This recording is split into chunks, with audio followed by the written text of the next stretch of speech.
মিথ্যা কথা বলা কত জঘন্যতম ভাব, কত নিকৃষ্ট হারাম, শুকরের গোস্ত চাইতে 1000 গুণ নিকৃষ্ট হারাম। কিন্তু মুসলমান জন্মসূত্র অটোমেটিক শুকরের গোস্তকে হারাম মনে করে। আসলে হারাম মনে করে না, রুচি নাই, এই জন্য খায় না শুকরের গোস্ত। ভাই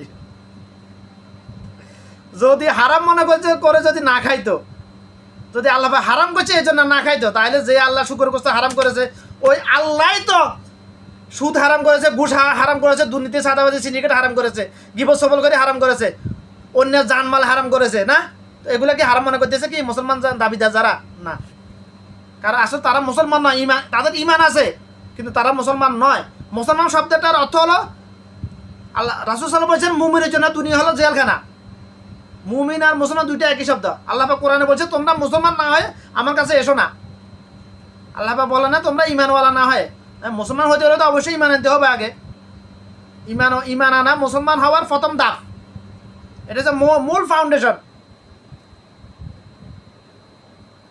মূল ফাউন্ডেশন। তবে ইমানের মাথা হচ্ছে নামাজ। যার নামাজ না তার ইমান নাই। কল্লা যদি না থাকে ইয়ারে তো কেউ মানুষ করবে না, মৃতদেহে বলবে তাকে। যার নামাজ না তার ইমান নাই। কিন্তু আছে বর্তমান যুগে বেশিরভাগ মুসলমান নামদের আদম সন্তান নামাজ পড়ে না, কিন্তু মুসলমান দাবি করে, অথচ এদের ইমানে না, এতে কাফের হয়ে গেছে। যে নামাজ ছাড়িতে সে কাফের হয়ে গেছে। আবার অনেক অনেক জাহেল আলেম নামে জাহেল বলে যে ইচ্ছাকৃতভাবে নামাজ ছাড়িতে সে কাফের। আর নামাজ তো সবাই ইচ্ছাকৃতভাবে ছাড়ে, অনিচ্ছাকৃতভাবে নামাজ কীভাবে ছাড়ে? আবার নামাজ কাজা হইতে পারে, কাজা হওয়া মানে দেরি হয়ে যাওয়া। কাজা শব্দটির অর্থ হলো দেরি হওয়া, অনিচ্ছাকৃতভাবে দেরি হয়ে যেতে পারে।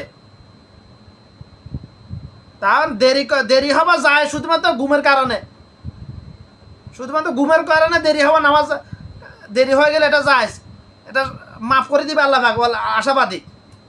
তবে আল্লাহ পাক চাইলে শাস্তিও দিতে পারে, দেরি কেন করলি তুই। কিন্তু ঘুমের জন্য যদি দেরি হয়ে যায় অনিচ্ছাকৃতভাবে, তাহলে ওটা আল্লাহ পাক মাফ করে দেবে। ওটা দরকার। ঘুম থেকে উঠার পরে প্রথম কাজে হলো তাকে ওযু করে নামাজ আদায় করতে হবে। এটা রাসূল সাল্লাল্লাহু আলাইহি ওয়াসাল্লামের নির্দেশ, আমার কথা নয় এটা। কারণ যে ফজর নামাজ ঘুমের মধ্যে কাজা হয়ে, যার ফজর নামাজ ঘুমের কারণে কাজা হয়ে গেছে, সে যদি ফজর নামাজ না পড়ে ঘুম থেকে ওঠার সাথে সাথে, তার ইমান চলে গেছে। জোরে আজান দিলে তাকে আগে ইমান আনতে হবে, তারপর নামাজ পড়তে হবে। নাহলে তার সারা জীবন যদি সে নামাজ পড়ে কপাল কালো করে ফেলে, তার আমল নামায় কোনো নেকি লেখা হবে না, তবে গুনাহ লেখা হবে। ভাই আমরা মুসলমানরা তো মনে করতেছি, মুসলমান নামদারি আদর্শগুলো কি মনে করতেছে, আরে ইমান যায় কেমনে? আবার ইমান তো রহস্যমিটি ডালাই করে দিছে। আমার মা বাপ দাদা মুসলমান, আমি তো মুসলমান। আমরা মনে করি ইমান জন্মসূত্রে পাওয়া যায়, ইমান ওয়ারি সূত্রে পাওয়া যায় না, জন্মসূত্রে পাওয়া যায় না। ভাই আমার বাপ জাহাজের সেকেন্ড ক্লাস ড্রাইভার